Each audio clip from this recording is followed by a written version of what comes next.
Vanakkam, Namaste and blessings to everyone. This is Dr. Bhairavi Balasubramanian, PhD, the Sky Priestess. So, it's happened. We have faced the Mercury Transit. We've seen the Jupiter conjunct the Galactic Center. And I've been seeing, science news with regards to aeronautical and astronomical insights and physics-based insights just explode across the page. It is absolutely no coincidence that they found water plumes above the surface of Europa, Jupiter's moon. It makes perfect sense. There's also a very intense and possibly quite a spectacle unicorn meteor shower, and you can Google up more about it. That's going to be visible for those in the Americas on the night of the 21st. Scientists have finally found the sound of the Earth's magnetic field, which frankly to me sounds like whales and dolphins. Physicists have created the most detailed simulation of the universe they've made thus far. We've also seen, there's another one, yes, they've started to detect something that could possibly be another fundamental force. It's just been a huge explosion of insights all around the Jupiter Galactic Center conjunction as predicted by astrology. So, woohoo! Just remember, we will also be seeing Venus on the Galactic Center on the 23rd in terms of universal time. Venus and Jupiter meet up on the 24th. So more of that energy continues to just expand. But with Venus, it's a case of consolidating the choices that you've already made and the path of truth you've chosen to order. So, it's not exactly... It's not you needing to put new energy into decisions you haven't made. This is where things already start to consolidate, especially in terms of relationships and finances. What I did also want to talk about is just a key reminder on what also needs to be happening right now. As astro fans and followers will know, that Mercury has stationed direct in Scorpio. It's going to be kind of groggy and moving through the shadow phase up until December the 7th. But this does signal for a lot of people the end of a very oppressive or internal sense of pressure. Obviously, if you've been through some very traumatic events, it's not going to be, sunshine and roses all of a sudden. But it's certainly going to be the lifting of what may feel like a lid on your emotions or your mental energies or both. What that leads me to want to guide people to do is, even though we still have a lot of exciting alignments coming up, we have a whole bunch of Capricorn stuff already beginning to happen, or rather already beginning to kind of prepare to move itself into motion for the big alignment in January. We've got the solar eclipse in December on the 26th, I believe. And on the 27th, we actually see, so solar eclipse is the new moon in Capricorn. And then one day after that, we see Jupiter and the Sun together in Capricorn. Very exciting times. In the rest of November, we will be seeing more alignments that help to kind of prepare the way. We're also going to be seeing, I believe, Venus entering Capricorn on the same day as the Sagittarian new moon.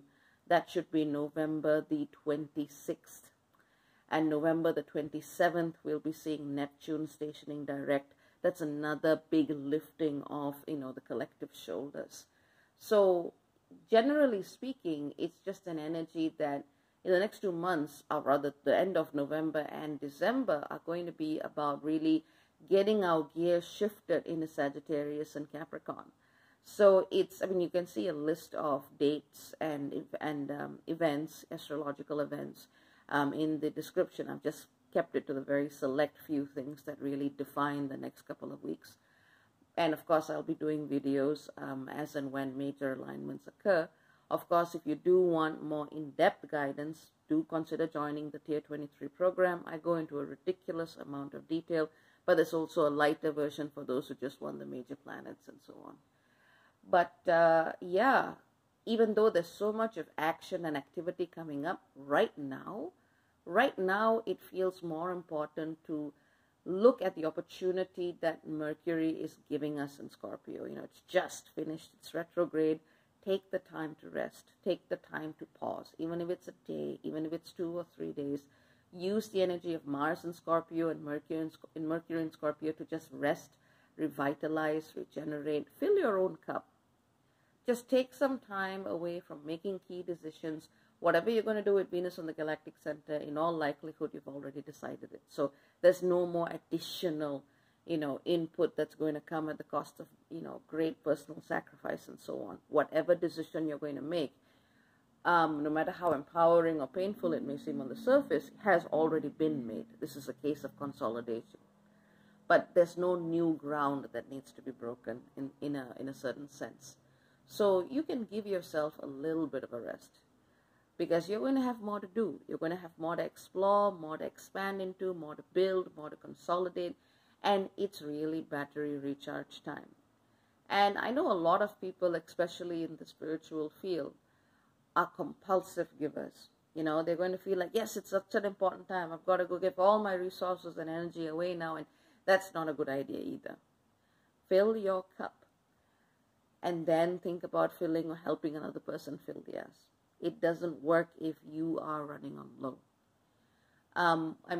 To be honest, the key and most important spiritual lesson that anyone in the field of facilitation needs to remember is that of the oxygen mask.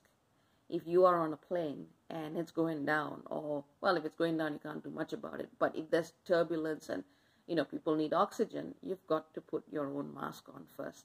Only then can you actually help anybody else.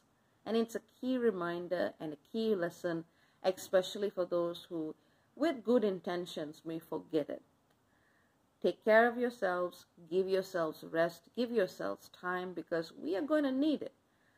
But given all of the work that we have done in 2019, like I said, the key decisions have already been made. This is now a time to execute them, to put those visions into being, into manifest creation.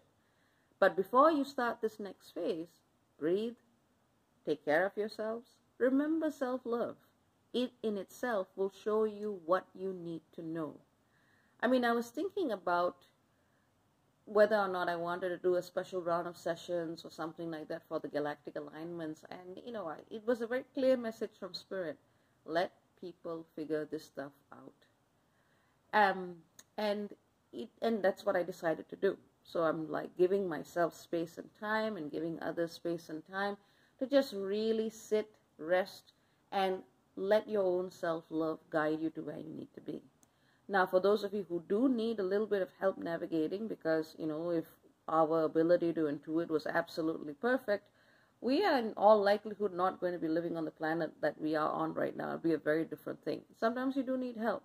I am still around for session work, but I am giving myself and everyone windows of time to just come back to self-guidance. And that's really, really important. So, key messages, lots coming up. Remember to take a breather, take a rest, and if you feel up to it, if you feel that it's warranted for, a good time to just take stock, pat yourself on the back and say, okay, I done good. It depends on your situation though. Some of you may really be feeling like shit right now, but even then, it's still a good time to just take stock, reflect, assess, and be real with where you are right now. Self-care, self-nurture, especially right now, is the way forwards. And I would say that's what I'd have to say. So take care. Very, very many blessings to all of you. Lots and lots and lots of love. And yeah, ciao for now. Bye-bye.